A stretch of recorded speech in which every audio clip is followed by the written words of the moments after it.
Netflix's new ad tier appears to be struggling. There's a new study out saying that the streaming giant's $6.99 ad plan accounted for just 9% of signups last month. Yahoo Finance's Allie Canal has more on this story. Allie, going into this launch, there was certainly a lot of hype. Maybe this is what Netflix needed to do in order to attract new users. Doesn't look like that's happening, or at least just yet. Yeah, not smooth sailing, at least from the start, according to these various reports. And that data was from Antenna. It's a streaming analytics firm cited by the Wall Street Journal, and it noted that the ad tier accounted for just 9% of signups for the month, with 43% trading down to that cheaper plan. Now, to compare this to a competitor, we saw HBO Max have stronger results when it launched its own ad-supported offering in June 2021. At that time, 15% of new signups were seen in the U.S. during that first month, with just 14% of users trading down. So if you compare apples to apples there, the Netflix tier is struggling a bit. I did reach out to Netflix for comment. They said, quote, "There are a number of inaccuracies in this reporting. It's still very early days for our ad-supported tier, and we're pleased with its launch and engagement, as well as the eagerness of advertisers to partner with Netflix." But let's talk about that for a second, because last week we saw a report from Digiday, which said the streaming giant fell short on viewership guarantees it made to advertisers for the ad tier, and was then allowing ad buyers to take their money back. At the heels of that report, the stock plummeted 9%, the largest intraday drop since April. So this is something that investors are heavily watching. We spoke with Tim Nolan on the show from McGuire yesterday. He said that by and large, it's still early days. This is going to take time. He anticipated incremental revenue will not happen till 2024, 2025. But if they do fail on this, that's going to be reflected in the stock price, because this was a huge part of Netflix's growth and recovery story. I don't see it advertised a lot. I'm curious about that. I mean, maybe people don't know yet. Still the early innings. All right, we want to stay with some media news. A bold prediction from Wells Fargo on the future of ESPN.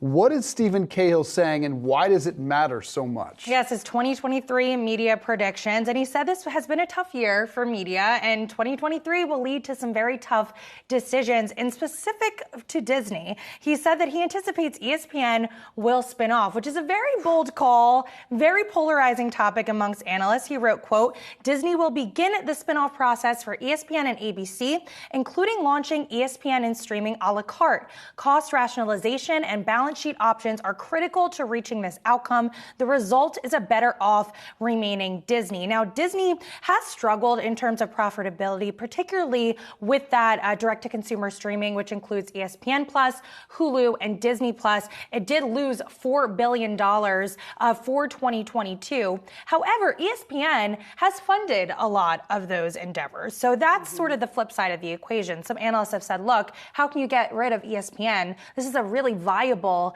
asset to Disney. But then others have come out and said they could get a pretty big paycheck if they were to spin this off. From who? There seems so few. Apple, Amazon, beyond them, it's not entirely clear. Cahill, very well respected, very plugged in, but most think ESPN is the stickiest thing Disney has for these bundles. All right, Allie, stick around. I want to talk to you about this. As evidenced by the record 16.8 million people that watched the World Cup final Sunday on Fox, sports viewership has never been bigger.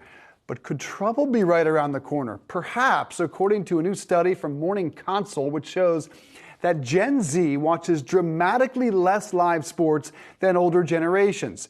In fact, 47% of U.S. adults watch on broadcast or live TV, just 28% of Gen Z, and a full third of Gen Zers don't watch sports at all. So while these sports media rights are massive and continue to expand, there is some trouble around the corner, which really leans into streaming. Yeah, and these industry executives, especially in this space, they want to cater to Gen Z. How do they attract that Gen Z fan base? Also in this study, nearly half of Gen Zers said they have never watched a professional sporting event live, which is crazy to me. Wow. But if you think about it, they are growing up in this generation of cord cutters, right? So that barrier to entry is a little tougher than it was when I was growing up. Even for me, I subscribe to YouTube TV, but if I want to watch my Eagles on a Sunday at 1 p.m., I can if the Giants or the Jets are on. Yeah. So already there's that issue there. So if they're flocking to those sites like TikTok, YouTube, Snapchat, where you can't watch a live sporting event, maybe that's what's contributing to their lack of interest in it. Yeah, and I think just purely a number of options that they have right now out there. Like, I think when a lot of us were growing up, you were more accustomed to maybe watching some of these games. You would sit down with your family. Now there is just a plethora of options out there just in terms of sitcoms. Anything you want to watch is at your fingertips. So this whole streaming era